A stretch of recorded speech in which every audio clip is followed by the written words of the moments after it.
Assalamualaikum warahmatullahi wabarakatuh. Hai guys, aku Natasha Azahra. Di video kali ini, aku akan membahas mengenai dua topik sekaligus. Apa itu? Yang pertama, aku akan membahas mengapa sistem Khulafaur Rasyidin muncul sepeninggal wafat Nabi Muhammad SAW. Padahal tidak ada ketentuan dalam Al-Quran atau wasiat dari Nabi Muhammad SAW itu sendiri. Nah, topik yang kedua, aku akan membahas tentang mengapa sistem Khulafaur Rasyidin itu berhenti pada masa Khalifah Ali bin Abi Thalib. Jadi, yuk simak video ini sampai habis. Oke, kita bahas satu-satu dulu ya. Yang pertama, aku akan membahas mengenai Nah, Besti, pernah nggak sih kalian kepikiran kalau Nabi Muhammad SAW itu sebenarnya lagi ngasih kita ultimate test nih pas beliau wafat tanpa ninggalin wasiat soal siapa penggantinya. Padahal gak ada satupun ayat Al-Quran yang secara spesifik nulis nih gimana cara milih pemimpin. Kenapa Nabi milih buat diam? Ternyata ini alasan rincinya. Yang pertama, Nabi pengen ngebedain antara agama dan otoritas politik. Kalau Nabi nunjuk satu nama lewat wasiat, jabatan itu bakal dianggap sakral atau punya divine right. Padahal pemimpin itu manusia biasa yang bisa salah. Dengan gak ada wasiat, Nabi pengen umatnya sadar kalau pemimpin itu dapat mandat dari rakyat atau umat, bukan cuma jatuh dari langit aja. Jadi rakyat berhak buat kritis dan ngawasin pemimpinnya.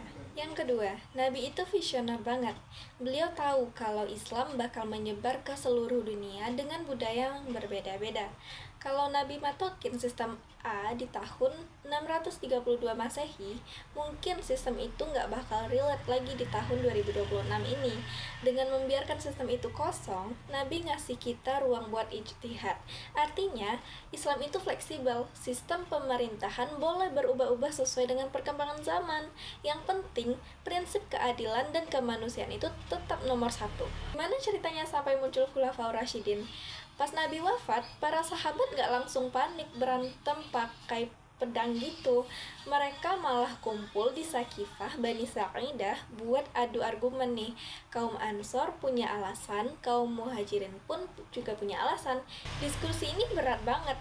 Tapi disitulah kedewasaan umat diuji. Mereka milih Abu Bakar bukan karena warisan darah, tapi karena rekam jejak beliau yang paling solid dan juga paling dekat dengan Nabi. Disinilah lahir sistem bayat atau semacam kontrak sosial antara pemimpin dan rakyat. Jadi rincinya gini, Nabi sengaja nggak ninggalin wasiat supaya kita jadi umat yang mandiri dan berpikir kritis. Kita diajarin buat punya integritas, berani berpendapat, dan memilih pemimpin berdasarkan kapasitasnya, bukan cuma karena orang dalam atau berdasarkan keturunan.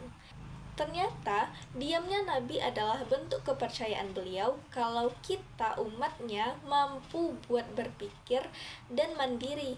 Menurut kamu, apa prinsip kepemimpinan para sahabat yang paling dibutuhin sama pemimpin zaman sekarang? Coba share di kolom komentar ya.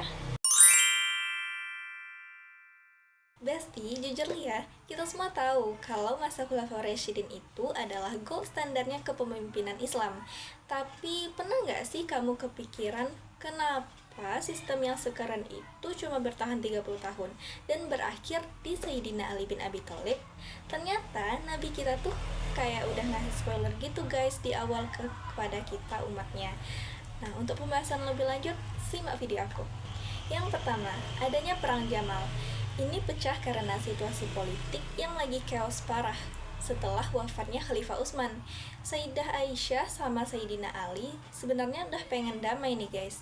Tapi ada provokator yang nyusup dan bikin kerusuhan di malam hari sampai pecahlah perang.